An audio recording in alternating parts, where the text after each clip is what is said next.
Hola, que el Señor les continúe bendiciendo. Hoy tenemos una entrega más de esta serie que le hemos denominado 3 días y 3 noches, el Día del Señor.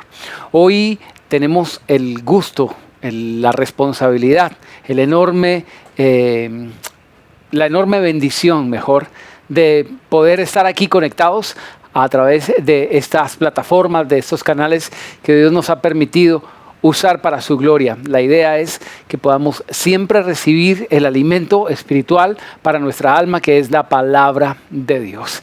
Un saludo a todas las personas que se conectan para estar pendientes siempre de esta porción que sustenta nuestra mente, nuestra alma y nuestro corazón. Donde quiera que usted se encuentre, le pido que siempre esté con lápiz, con una libreta, para que pueda siempre tener estos apuntes dispuestos para profundizar en el estudio de la palabra. Y bueno, como siempre le pido, también por favor ayúdenos con algo tan sencillo como lo es un like, para que la plataforma pueda recomendarle a muchas más personas este video. Y así, de esta forma, sean muchas más las personas que sean bendecidas con esta predicación. No olvide también, por favor, compartir a otros muchos este video y también pueda apoyarnos en este ministerio para que se pueda extender la predicación de la palabra de Dios. Bendito Dios, gracias te damos, Padre Celestial. Gracias por el honor de ser tus hijos, por el privilegio y la responsabilidad de ser instrumentos tuyos, Señor, de poder servirte a través del poder de tu Espíritu Santo, Señor, para la administración de tu palabra a tu pueblo. Gracias por cada persona que tiene bien dispuesta su mente, su corazón, para recibir, para la recepción de tu palabra. Siempre te pedimos, y no cesamos de hacerlo, Señor, que seas tú nuestro pastor y nuestro maestro, que seas orientándonos, guiándonos, enseñándonos a conocerte, que seas también limpiándonos, santificándonos, para que tu voluntad sea hecha en nuestras vidas.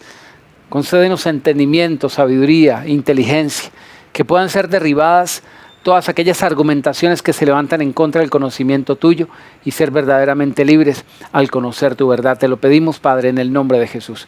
Amén y amén. Bueno, en la anterior entrega habíamos hablado particularmente de los Shabbats, que existen algunos Shabbats que se conocen como los Shabbats semanales, evidentemente que hacen referencia al séptimo día, y hablamos de 7 Shabbats ceremoniales, que son justamente unas fiestas solemnes que se guardan en el pueblo judío particularmente, que guardan aún como un Shabbat, es decir, como un descanso. Vimos las citas bíblicas, no voy a redundar sobre eso. Ese Shabbat se guarda a lo largo de diferentes 7 momentos específicos en unas fiestas bíblicas puntualmente. La primera de ellas es la Pascua y los panes sin levadura. Otro Shabbat que se celebra es el fin de los panes, el último día de la fiesta de los panes sin levadura. O otro Shabbat es el Shavuot, o la fiesta de las semanas, o Pentecostés. El cuarto Shabbat que se celebra es el Yom Teruah, o la fiesta de las trompetas, o Rosh Hashanah, que significa particularmente el año nuevo. El quinto descanso, como le hemos denominado el Shabbat también, se celebra en Yom Kippur, en el día de la expiación, en la fiesta de Sukkot, del sexto, o tabernáculos o cabañas. Y el séptimo, el Shmini Atzeret, que es el octavo día de la asamblea. Eso es lo que significa. También se celebra en el mes de Tisri o Etanim. Aquí tenemos la cita. Bueno, en la última entrega las vimos: Levítico capítulo 23, verso 36, Números 29, del 35 al 38, Juan 7, 37. Es el último día de esta fiesta de los tabernáculos particularmente. Y hoy vamos a hablar justamente de un Shabbat denominado el Gran Shabbat, o el Shabbat de gran solemnidad. Para mí esto es importante decirlo porque hay he escuchado algunos mensajes con justamente unas referencias a esto, pero de manera equivocada, y por eso me parece importante ilustrarlo. El Shabbat de gran solemnidad. Los Shabbat ceremoniales son denominados en el Nuevo Testamento como Shabbat de gran solemnidad. Le pido por favor acompáñeme al Evangelio de Juan en el capítulo 19. Evangelio de Juan capítulo 19, versículo 31. Evangelio de Juan capítulo 19, versículo 31. Recuerde que el tema que estamos desarrollando tiene que ver con cuántos días estuvo Jesús en el sepulcro. Si estuvo 3 días y 3 noches, porque Jesús no murió un viernes. Eso es lo que pretendemos aclarar. Parece algo sencillo, pero cuando se profundiza un poco en este estudio, puede encontrar que algunas personas tal vez piensan que hay sendas contradicciones en la palabra de Dios respecto a este tema, y el propósito de este estudio justamente es mostrar que no es así. Particularmente todo esto que estamos abordando tiene que ver por una mala traducción y una mala comprensión del contexto en el cual se desarrollaron los hechos en torno a la crucifixión de Jesús. Se describen en el Nuevo Testamento evidentemente varios hechos en torno a la muerte, crucifixión, sepultura y resurrección de Cristo, y allí tal vez se dan algunos errores de interpretación justamente por la mala comprensión, por malas traducciones evidentemente, y la idea es como dar luz a todas estas inquietudes. Siempre he referido este pasaje que vamos a leer a continuación de Juan capítulo 19 como un versículo que da luz a todo esto, que ilustra justamente todas estas inquietudes o confusiones que existen alrededor de este tema. Leo el pasaje, Juan capítulo 19, versículo 31. Dice: entonces los judíos, por cuanto era la preparación de la Pascua, a fin de que los cuerpos no quedaran en la cruz el sábado, pues aquel sábado era de gran solemnidad, le rogaron a Pilato que se les quebrara las piernas y fueran quitados de allí. Está hablando justamente del momento en que Jesucristo ha muerto en la cruz, y dice nuestras traducciones, las traducciones nuestras normalmente, yo estoy leyendo la versión Reina Valera 1995, nuestras traducciones o la 1960, dice tal cual como leí, a fin de que no quedaran los cuerpos en la cruz el sábado. Cualquiera podría suponer cuando lo lee de esta manera que era un viernes, porque iba a comenzar el sábado. Y para que no quedaran los cuerpos en la cruz el sábado, porque para los judíos el sábado es un día sagrado, entonces le pidieron a Pilato que bajaran los cuerpos, que le quebraran mejor las piernas, pues para que murieran mucho más rápido y para que pudieran bajarlo de la cruz.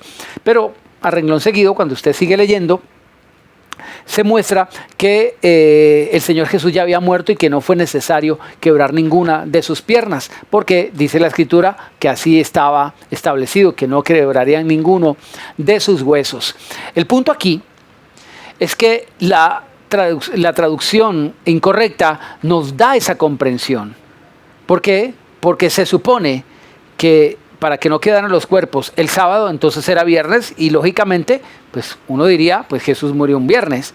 Pero entonces si Jesús murió un viernes y él dijo que habría de estar 3 días y 3 noches, entonces no habría resucitado el domingo, el tiempo no daría viernes, sábado, domingo, lunes. Entonces, ¿dónde quedan los 3 días? Pero el error allí de la traducción es que la palabra que se tradujo como sábado no debió haberse traducido como sábado. Lo que pasa es que se pone un equivalente a la fiesta solemne que se guardaba allí, y eso lo dice literalmente.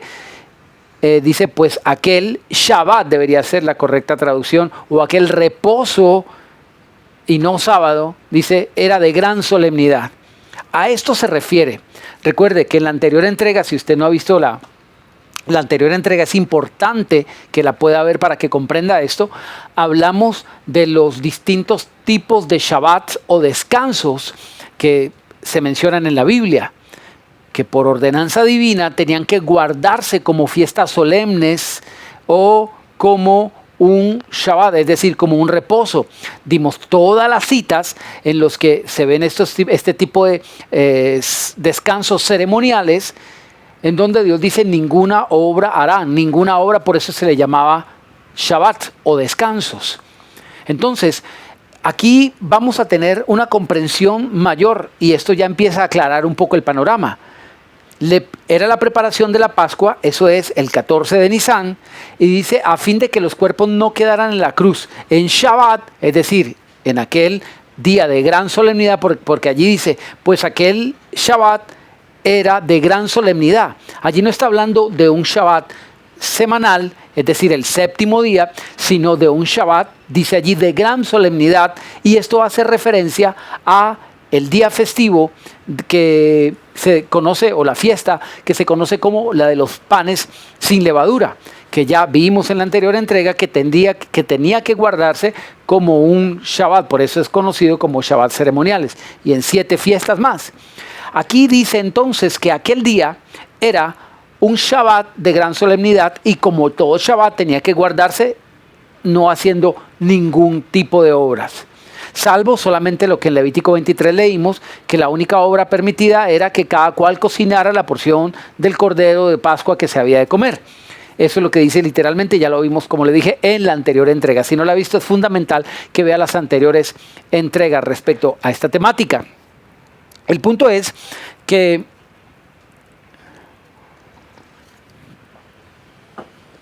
he escuchado algunos, no algunos, la verdad solamente he escuchado en mi vida entera, y ya estoy completando más de 26 años en el ministerio por la gracia de Dios,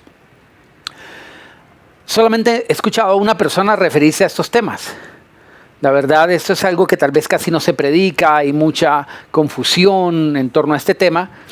Y este tema, créame que ya lo he venido desarrollando un poco más allá de 15, 20 años tal vez, que lo había predicado en otros momentos, pero no teníamos tal vez acceso a estas redes sociales como lo tenemos hoy para desarrollarlo de la manera como lo he venido desarrollando. Y quiero hablar de algo que se conoce como el Shabbat Agadol. Shabbat Agadol. ¿A qué hace referencia esto? Aunque esta predicación referente a cuántos días estuvo el Señor Jesús en el sepulcro no es una predicación habitual entre los pastores, y esto debido al desconocimiento de este tema en particular, escuché una vez a un amigo pastor que ya partió con el Señor hace muchos años referirse a este Shabbat del que habla este pasaje de Juan 19, de este Shabbat ceremonial, como una expresión de un gran Shabbat. Este hombre decía que ese Shabbat que estaba celebrándose allí, que se estaba conmemorando, era un gran Shabbat, pero no es el término correcto, no es el término adecuado. Dice, el gran Shabbat es conocido, esta expresión de gran Shabbat es conocida dentro del judaísmo como el Shabbat Agadol. Ese es el término que los judíos utilizan para referirse a algo que se llama el gran Shabbat. Ellos le denominan Shabbat Agadol.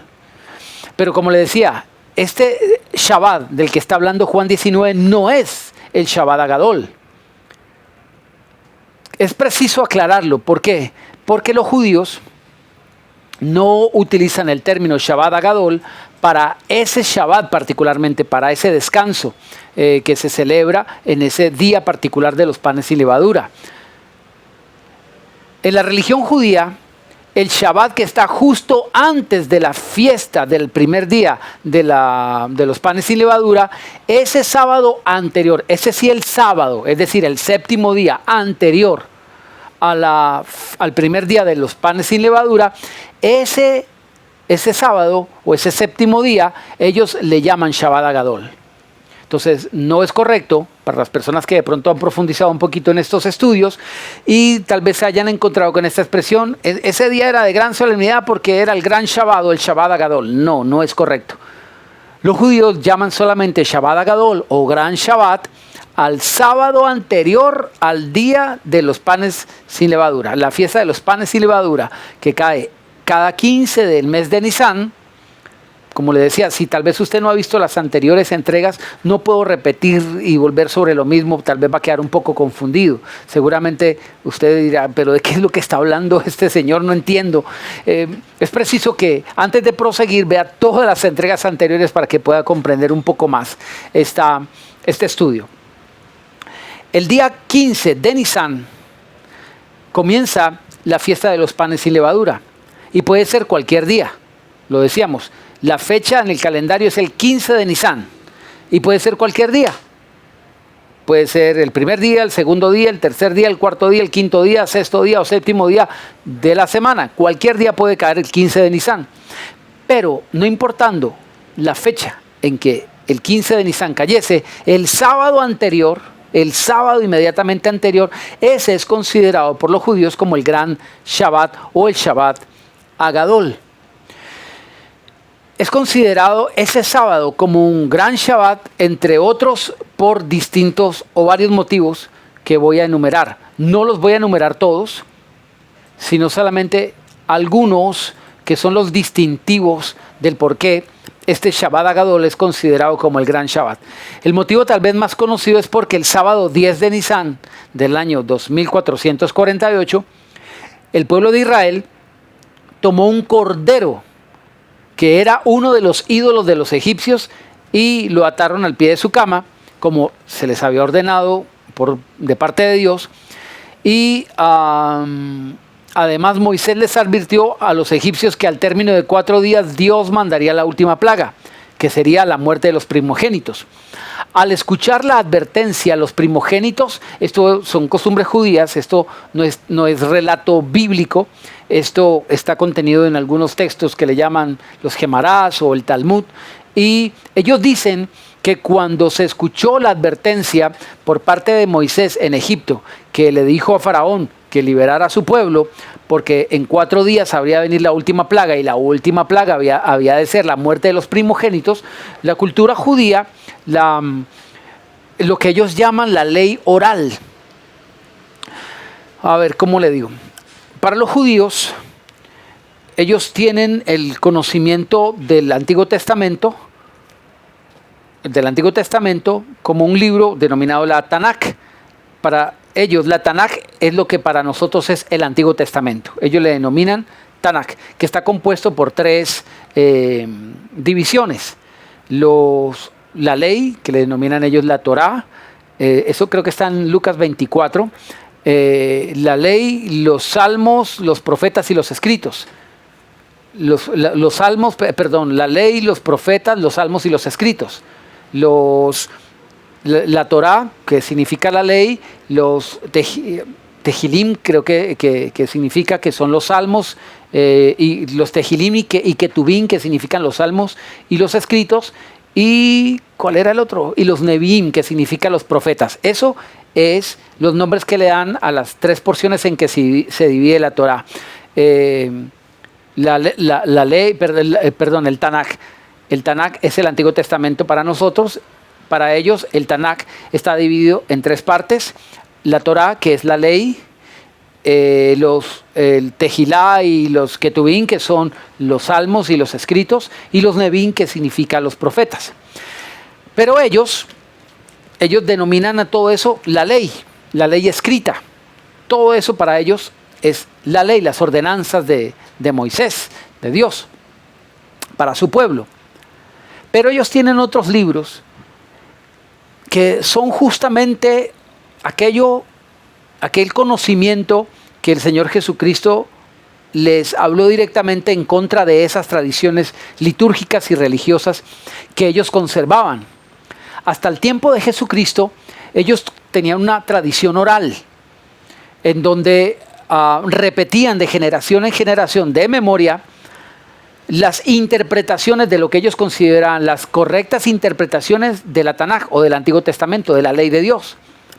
Y ese tipo de tradición es lo que el Señor Jesucristo en Mateo capítulo 15 le dice al pueblo de los judíos, le dice que ellos traspasan los preceptos de Dios por tradiciones humanas. El Señor dice,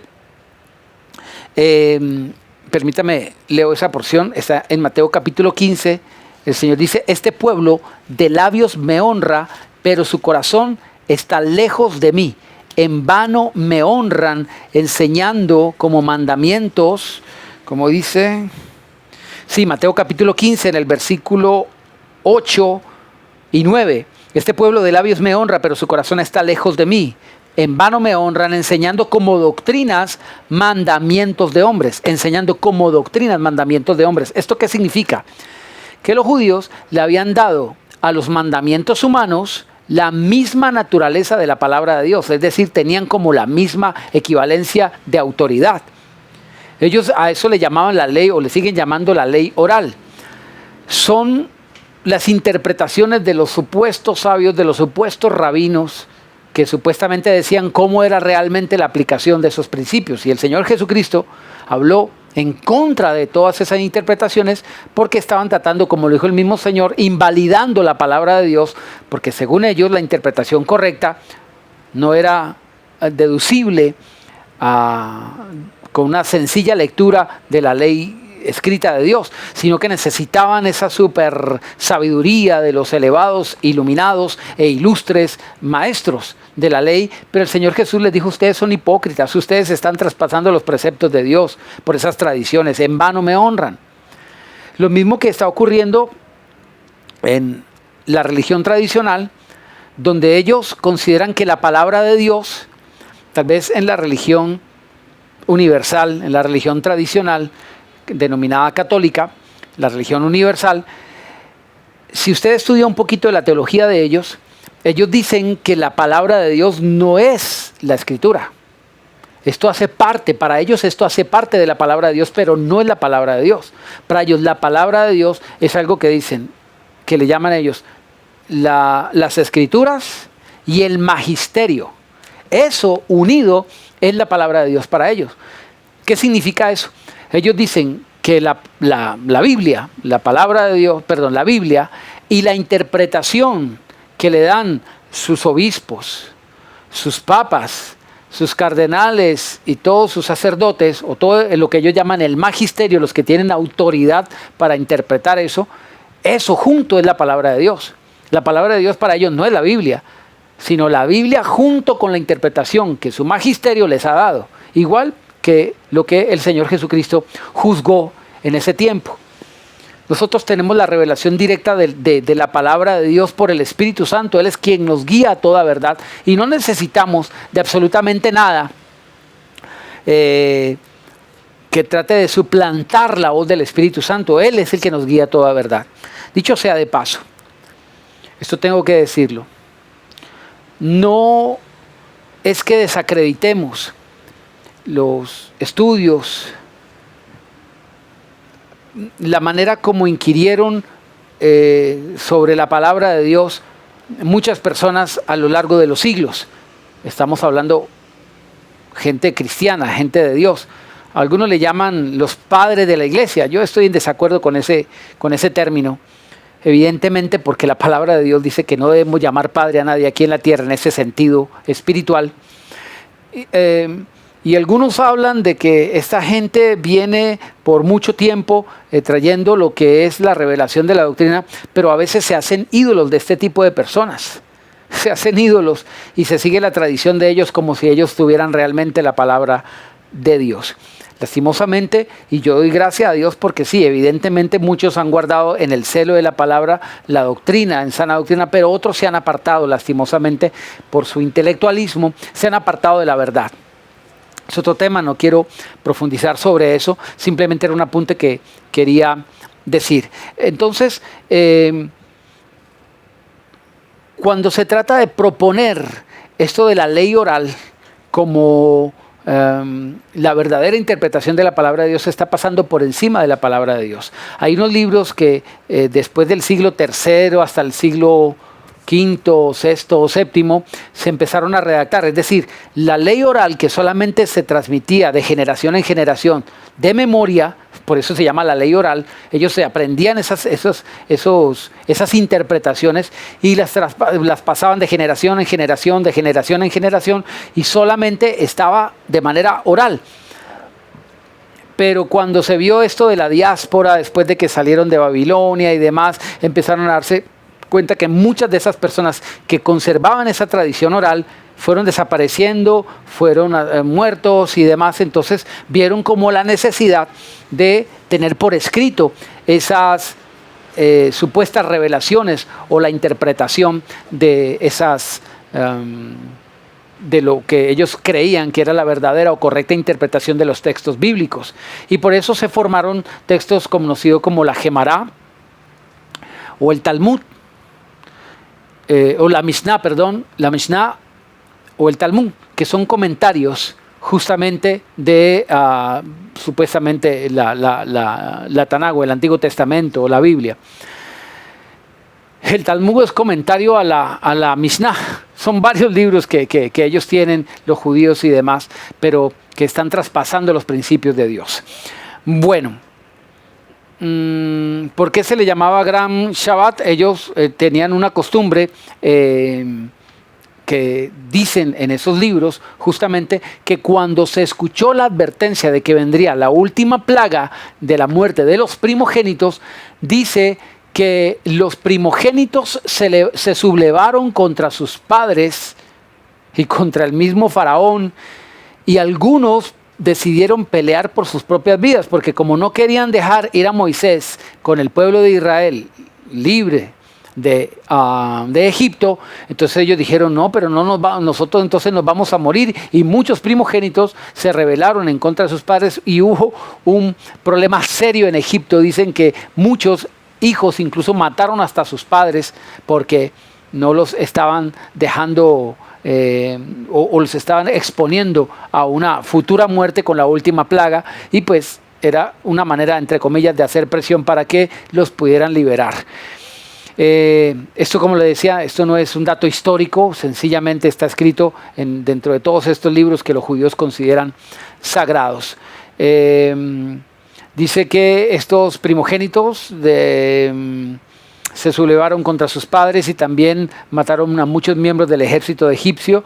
Y esta es la razón, dice, porque el Shabbat que queda antes del Pesaj o de la Pascua se llama Gran Shabbat o Shabbat Agadol, por el milagro que sucedió aquel día de la liberación del pueblo de Israel de la cautividad de Egipto durante 430 años. El segundo motivo por el cual el Shabbat Agadol o el Gran Shabbat se llama así, es decir, el sábado antes de la Pascua, el séptimo día que esté justo antes de la Pascua, se llama Gran Shabbat porque se proclama lo que dijo el profeta Malaquías. En ese sábado se proclama algo. Dice, he aquí yo les voy a enviar al profeta Elías. Esto lo encontramos en el libro de Malaquías. Dice, yo les voy a enviar el profeta Elías antes de que venga el día grande y temeroso del Señor. El día de la redención para los judíos es llamado el día grande debido a su significado.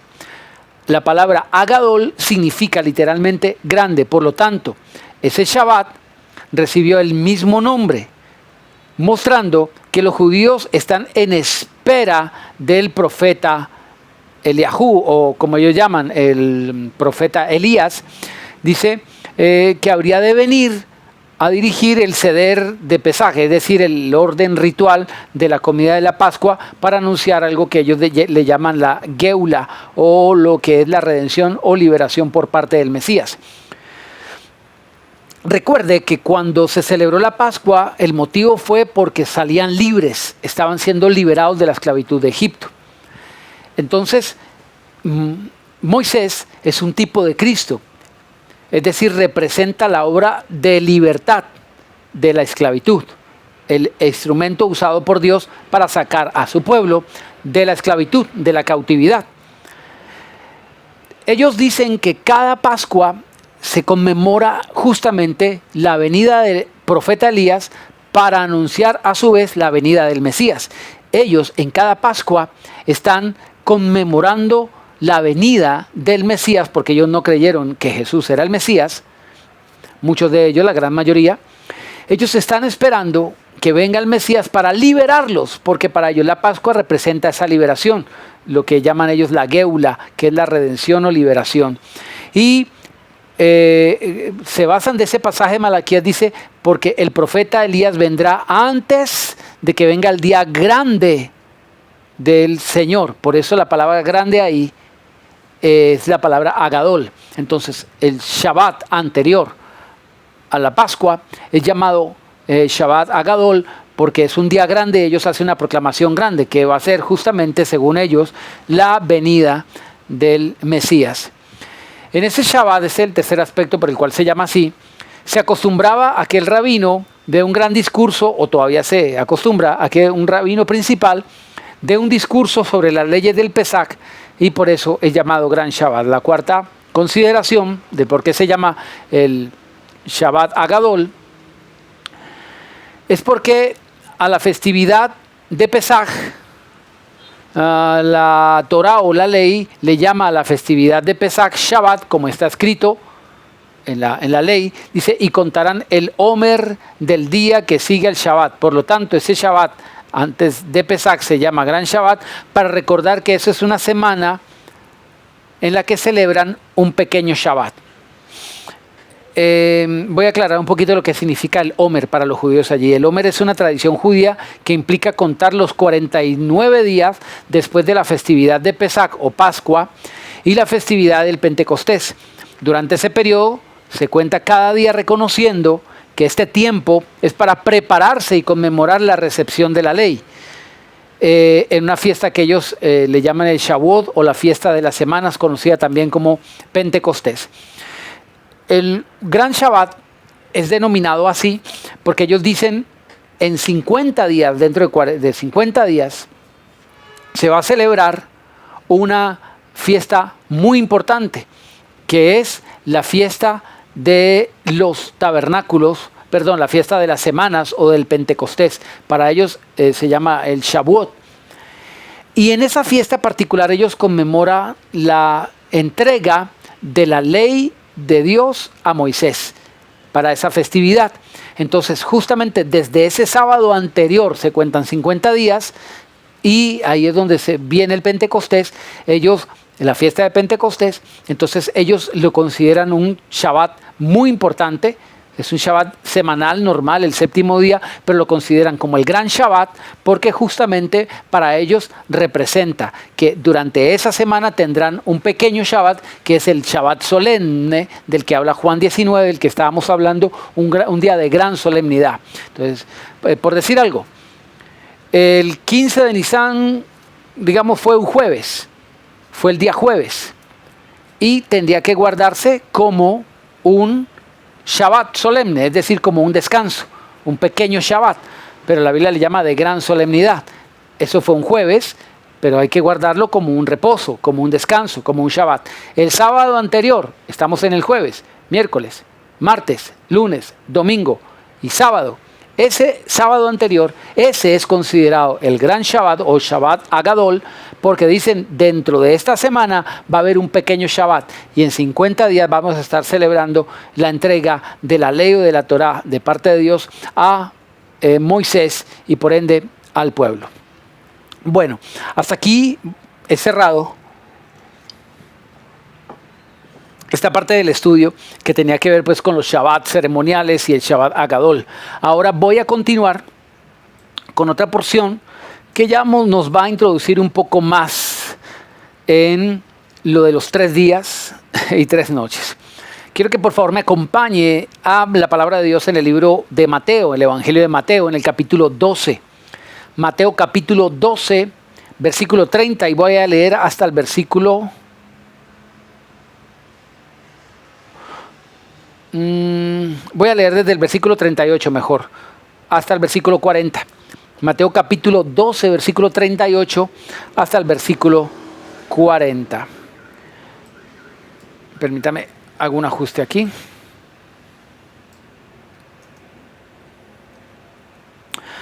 Dice así la palabra de Dios. Entonces respondieron algunos de los escribas y de los fariseos diciendo: Maestro, deseamos ver de ti una señal. Y el Señor les respondió y les dijo, versículo 39, la generación mala y adúltera demanda señal, pero señal no le será dada, sino la señal del profeta Jonás. La generación mala y adúltera demanda señal, pero señal no le será dada, sino la señal del profeta Jonás. Versículo 40. Como estuvo Jonás en el vientre del gran pez 3 días y 3 noches, así estará el Hijo del Hombre en el corazón de la tierra 3 días y 3 noches. Repito, versículo al final del verso 39. Pero señal no le será dada, sino la señal del profeta Jonás. Remarquemos esto, es importante. ¿Cuál es la señal del profeta Jonás? Es justamente esta. Versículo 40. Como estuvo Jonás en el vientre del gran pez 3 días y 3 noches, 3 días y 3 noches, así estará el Hijo del Hombre en el corazón de la tierra. 3 días y 3 noches. Yo sé que puede saltar la curiosidad de algunos por allí respecto a el corazón de la tierra. ¿Qué significa eso? No es el tema. No es el tema. Por eso no quiero detenerme, pero es equivocado decir que es el infierno. Es equivocado decir, porque algunos, de hecho, el credo que nos enseñaron en la tradición religiosa católica decía que creo en Jesucristo, su único Hijo, que descendió a los infiernos y resucitó al tercer día. ¿Qué? ¿Que descendió a los infiernos? ¿Cuándo dice eso la Biblia? No, es que la Biblia dice en Colosenses que él llevó cautiva la cautividad y llevó que tomó el acta de los decretos que nos era contraria, clavándole en la cruz. Pero eso significa que él descendió al infierno por un papel, por un documento. ¿No estaría quemado? No, no tiene que ver con eso. Allí le dejo la inquietud para otro estudio más adelante que vamos a realizar, justamente qué significa eso del centro de la tierra. ¿A qué parte justamente descendió el Señor Jesús? ¿Y por qué no descendió al infierno? ¿Ok? Ok. Sobre esta afirmación relacionada con la declaración del Señor Jesús sobre Jonás y el gran pez, se han construido algunas de las opiniones más fuertes y más controversiales. Ahora bien, esta afirmación es importante en más de un sentido. En primer lugar, el Señor Jesús afirma positivamente que la historia de Jonás del Antiguo Testamento se llevó a cabo tal como está registrado en las Escrituras. Pero con mayor preponderancia, ese evento constituye una señal muy importante sobre el hecho de la muerte, sepultura y la resurrección de Cristo. Lo primero que decía tiene que ver justamente con lo que algunas personas piensan, es que ¿quién dijo que un cetáceo o una ballena se puede tragar a una persona? ¿Cómo es esto? Y que pueda sobrevivir y demás, etcétera, etcétera. O sea, una ballena jamás haría eso. Ellos dicen que ellos no son animales carnívoros. En ese sentido han surgido muchas inquietudes, pero es que la Biblia nunca dice que es una ballena. Allí dice un gran pez. Hay quienes piensan que puede haber sido un tiburón ballena, que existe. Tuve la oportunidad de conocer ese animalito en el acuario de Atlanta. Es impresionante, Atlanta, Georgia, en los Estados Unidos. Y wow, es impresionantemente gigante, es gigantesco. No es del mismo tamaño de un tiburón. Justamente en el acuario de Atlanta están tiburones y hay un acuario gigante. Usted lo puede buscar por internet, es asombroso, es muy hermoso. Gigante. Es, creo que el más grande del mundo, o el segundo más grande del mundo. Y tienen ese espécimen, el tiburón ballena, y uno puede mirar cómo pasa por encima, por los lados. Es impresionante.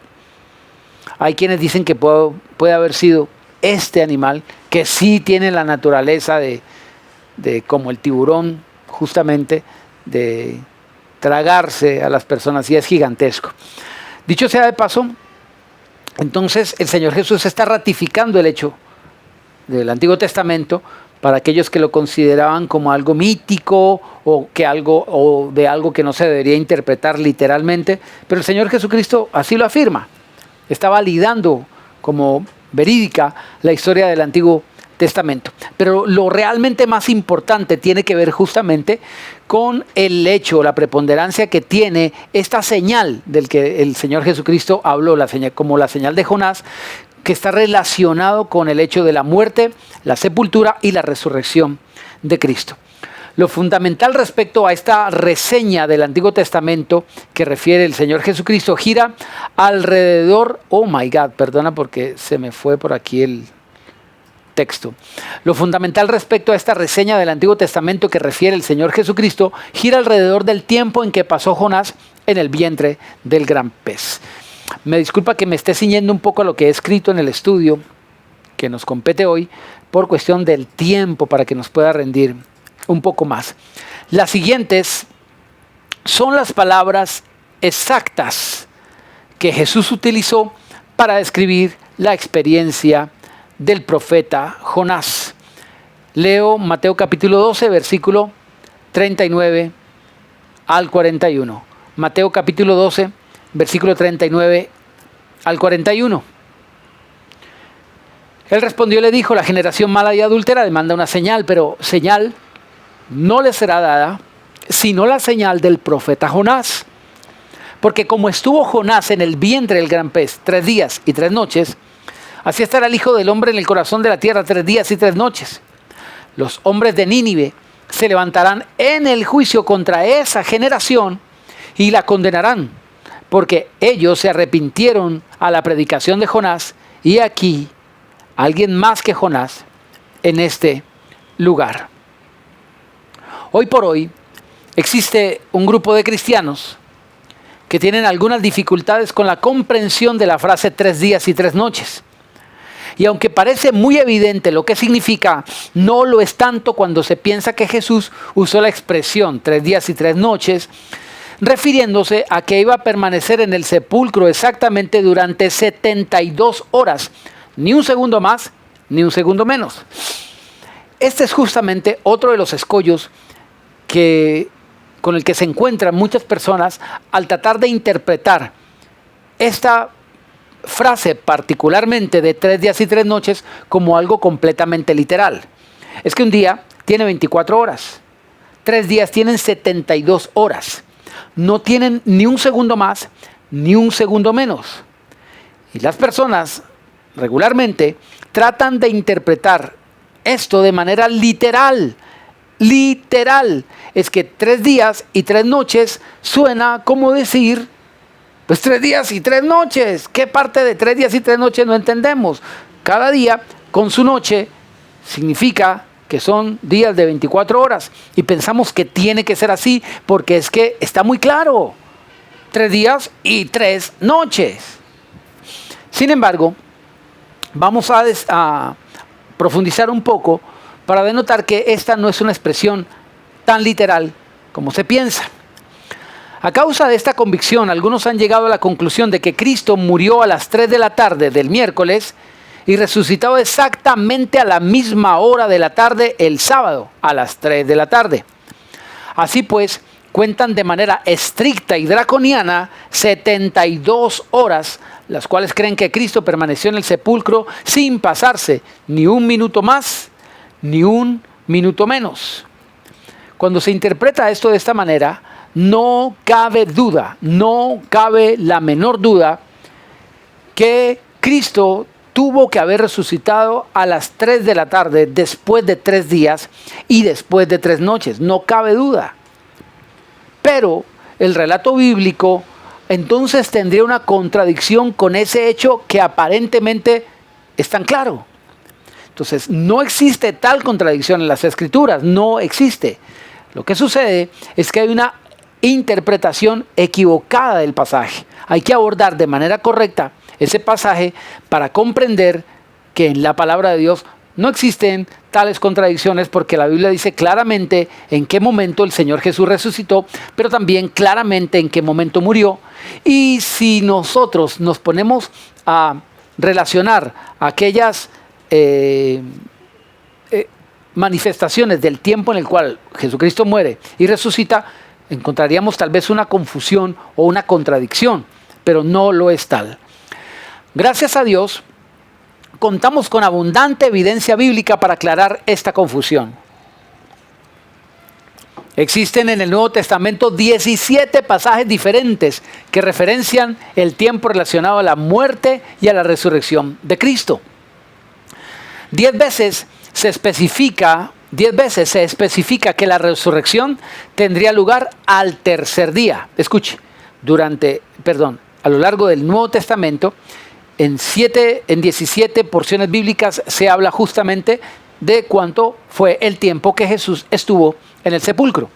10 de esas 17 veces, 10 dicen o se refieren como al tercer día. Al tercer día. En 5 ocasiones se menciona en o dentro de 3 días. En 3 días o dentro de 3 días. En o dentro de tercer días. 2 veces se menciona el término después de 3 días. Solo 2 veces se utiliza el término después de 3 días. Y una sola vez Jesús habló de su muerte como 3 días y 3 noches. 3 días y 3 noches. Sin lugar a dudas, todas esas diversas expresiones son usadas para describir un mismo evento, el cual es el tiempo que le tomaría al Señor Jesús resucitar. Respecto a este punto, no parece existir controversia alguna. Todos sabemos que todas esas porciones bíblicas están hablando del tiempo que Jesucristo estuvo en el sepulcro, cuánto le tomó exactamente resucitar después de efectivamente su muerte. Todas esas expresiones hablan de eso. El tercer día, en 3 días, después de 3 días, 3 días y 3 noches, son términos equivalentes usados en la palabra de Dios en referencia a la resurrección de Cristo. El tercer día, en 3 días, después de 3 días o 3 días y 3 noches. Estas expresiones, es preciso aclarar, no son literales. Estas expresiones no son literales. Un análisis minucioso de las expresiones anteriores podría sugerirnos a primera vista que no se corresponden unas con otras, que hubiese aparentemente una contradicción. Pues mientras algunos pasajes nos hablan de después de 3 días, otros pasajes nos hablan de dentro de 3 días. Una cosa es después de 3 días y otra cosa muy diferente es dentro de 3 días. Haciéndonos entender que la primera expresión, es decir, después de 3 días, seguramente tendría que ser interpretada como más de 72 horas. Porque si se dice después de 3 días y 3 días son 72 horas, evidentemente después de 3 días es después de 72 horas. Esa es la lógica en la interpretación literal de ese pasaje. Y la segunda expresión, o sea, dentro de 3 días, podría significar cualquier cantidad de tiempo entre menos de 72 horas y evidentemente más de 24 horas, más de 48 horas. Dentro de 3 días necesariamente tiene que implicar más de 48 horas, es decir, más de 2 días, y menos de 72 horas. Aparentemente hay como una contradicción, al fin que después de 3 días o dentro de 3 días. Ahí hay una diferencia muy grande. Pero es que cuando nosotros procuramos interpretar de manera literal las cosas que no son literales, yo sé que existen escuelas de interpretación literal y otras que son figurativas, que no. Y como siempre lo he dicho, a veces tomar bandos radicales en torno a eso es una forma de fanatismo que ciega el entendimiento, que cierra el entendimiento. Porque si sencillamente yo me declaro ser de un bando, de una forma de interpretación, porque tal vez a la denominación a la que pertenezco tiene esta postura escatológica o teológica, etcétera, etcétera. Si yo me declaro de un bando y contrario al otro bando que dice no, la interpretación tiene que ser completamente literal, otros dicen no, es completamente figurativa, si me pongo en esos bandos estoy cerrándome al direccionamiento del Espíritu Santo que nos guía a toda verdad para la interpretación correcta de la palabra, porque resulta que esos dos extremos están equivocados, porque no todo en la Biblia es literal, pero tampoco todo es figurativo. Hay que interpretar lo que es literal como literal. Hay que interpretar lo que es figurativo como figurativo. Aquí más adelante propongo unos ejemplos bíblicos para dar aclaración un poquito referente a este tópico.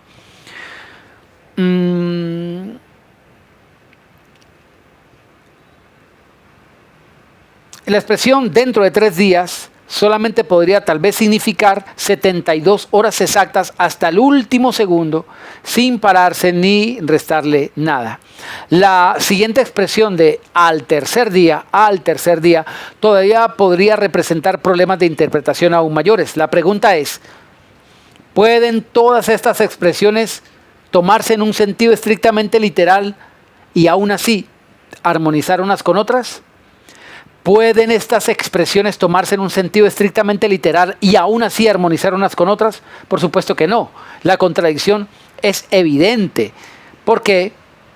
Porque la literalidad aquí es la que genera ese problema. Y esto no es una forma de acomodarse para tratar de ajustar lo que dice la Biblia a mi manera de interpretación, a lo que yo quiero decir. No, sencillamente esto obedece a algo que es muy conocido por los estudiosos de la Biblia, y es que hay cosas que no se interpretan literalmente.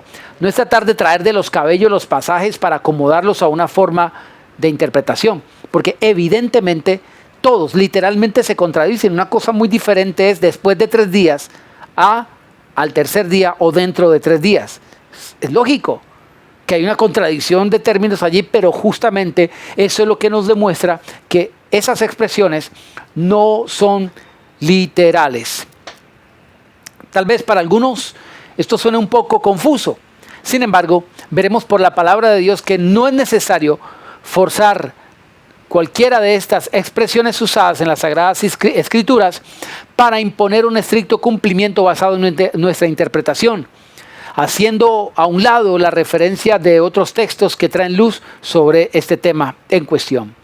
No es posible atribuir a los textos antes mencionados una contradicción entre ellos, entre sí, pues esto equivaldría incluso a atribuir al Señor Jesús tal contradicción, porque fue el mismo Señor Jesucristo quien aplicó todas estas expresiones en diferentes momentos al hablar de su muerte y de su resurrección. Entonces, si existiese tal confusión y tal contradicción, entonces el promotor de esta confusión fue el mismo Señor Jesús, porque fue él mismo el que empleó estos términos. Y eso es evidente que no lo es tal. En Mateo capítulo 12, versículo 40. Mateo capítulo 12, versículo 40, por ejemplo, el Señor Jesús lo expresó diciendo, en 3 días y en 3 noches. Pero en Marcos capítulo 8, verso 31, Jesús dijo, después de 3 días, haciendo referencia al mismo hecho. En Juan capítulo 2, verso 19, Juan capítulo 2, versículo 19 dice, en 3 días. En 5 ocasiones más, él dijo, al tercer día.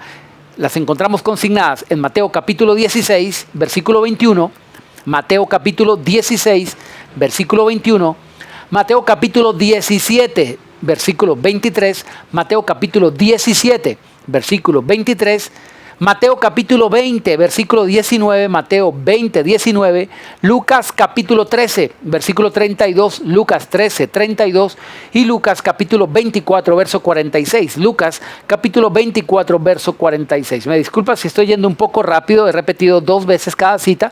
Si tal vez no alcanzó a tomar nota, usted puede repetir este video que está aquí en YouTube y a poder apuntarlas con claridad.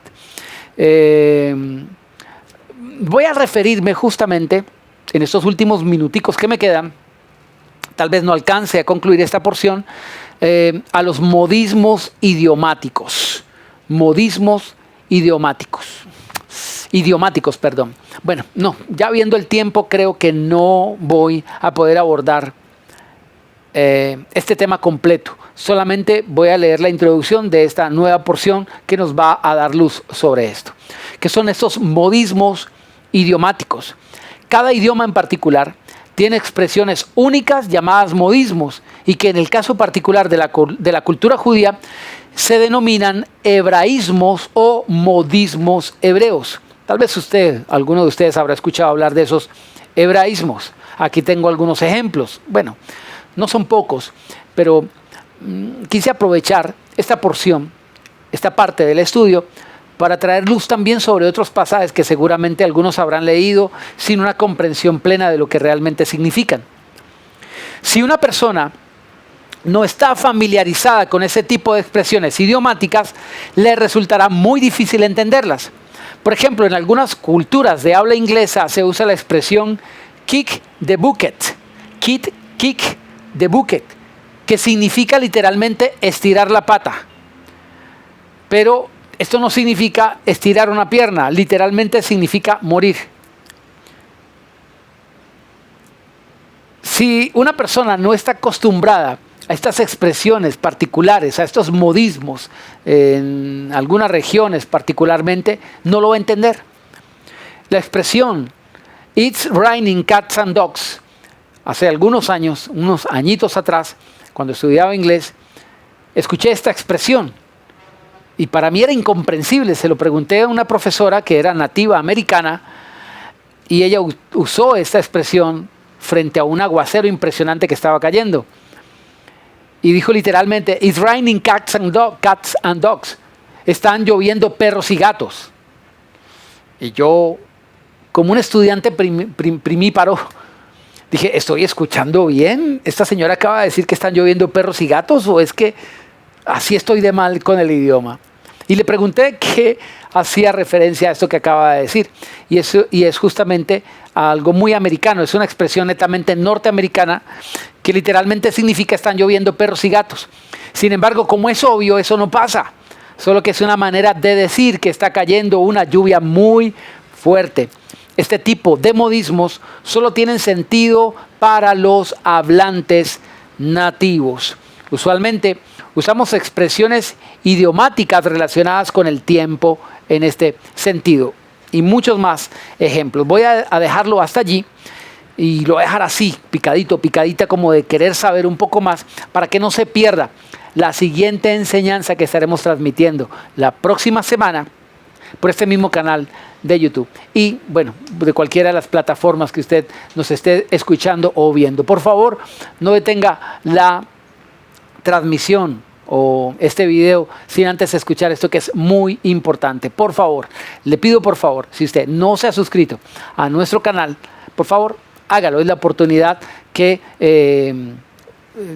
nosotros tenemos para poder sumar seguidores y que la plataforma pueda sugerir este canal y estos videos a muchísimas personas más para que sean bendecidos. Por favor, apóyenos con un like, algo tan sencillo como esto, que no toma mucho tiempo. Si usted ha sido bendecido con esta enseñanza, apóyenos con un like y compartiendo este video, este mensaje. Por favor, también apóyenos si usted tiene en su corazón apoyarnos económicamente para la difusión de la palabra de Dios. Estamos altamente agradecidos y que la bendición del Dios Todopoderoso les multiplique en sobreabundancia. Que el Señor les continúe bendiciendo.